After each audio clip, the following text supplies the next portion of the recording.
This is a podcast looking at working and workless households in the UK. For a transcript, email info@ons.gov.uk. Firstly, we will look at the labour market participation of households for April to June 2011 and compare the estimates to a year earlier. The total number of households within the UK where there is at least one member aged 16 to 64 living within the household stood at 20.57 million, up 167,000 from a year earlier. Of these, the total number that were workless, that is where no member aged 16 or over was working, stood at 3.88 million, down 38,000 on a year earlier. The total number of working households, where all members of the household aged 16 and over were working, stood at 11 million, up 187,000. While looking at mixed households, which are those containing some working and workless people, the number stood at 5.7 million, up 18,000.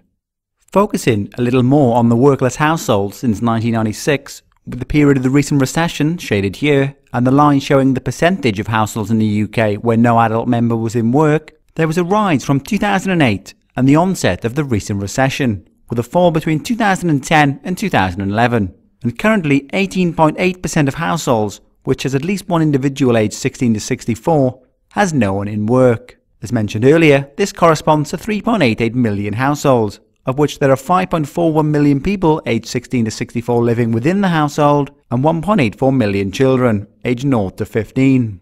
Another thing we can look at is how the workless households are divided up.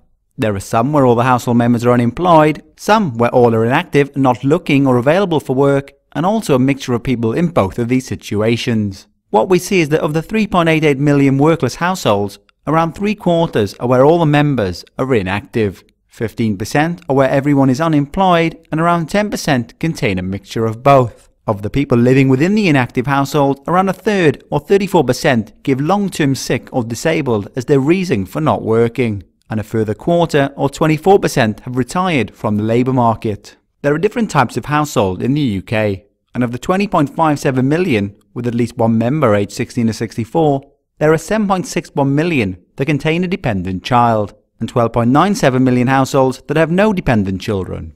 Now, looking in a little more detail at the different household types, using this graph to show the percentage that are working, mixed and workless, we see that households that have no dependent children are more likely to have every member in the household working. Households with dependent children are more likely to have a mixture of working and non-working members, for example the situation where one member is working while another is looking after the family. And for the workless households, those without dependent children are more likely to be workless. This is partly explained by those households without dependent children being more older households, which are more likely to be inactive and not engaging in the labour market. 69% of these households have the head of the household aged 50 and over, while 85% of households with dependent children have the head aged under 50. Looking in more detail at the households with dependent children, with the bars here showed on the previous graph, for lone parents with a dependent child, there are a high percentage of workless households, 39.4%, which is not unexpected as they are limited in sharing childcare. For couple households, only a small percentage, 5.2%, are workless, and for other household types, which include, for example, more than one family in the household or a mixture of people sharing a house, there is a large percentage that are mixed households. Now, looking at households without dependent children, for those that contain just one person, most of them are working at 65.3%. For lone parent households, which are those with one parent living with children who are no longer dependent, these households are mainly mixed. For couple households, this type has the lowest percentage that are workless of those without dependent children at 14%, while for other household types, most are working households. So how does the percentage of households with at least one member aged 16 to 64 but no one in work differ by the different types of housing tenure, which is the financial arrangement under which people are living in the home?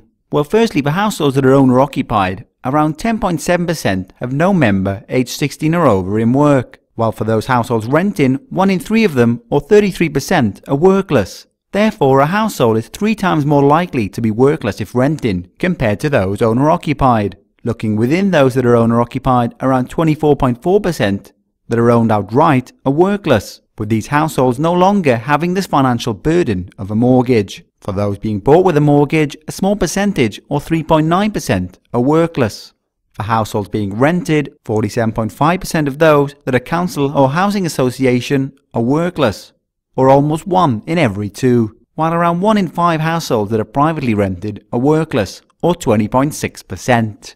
Finally, we will look at households in the UK where no member aged 16 and over has ever had a paid job. We can see that since 1996 the number has generally been increasing, more than doubling from 178,000 in 1996 to 370,000 in the second quarter of 2011, which equates to around 1.8% of all households in the UK. Excluding those households that would be classed as student households and perhaps less likely to have ever worked, the estimate stands at 297,000.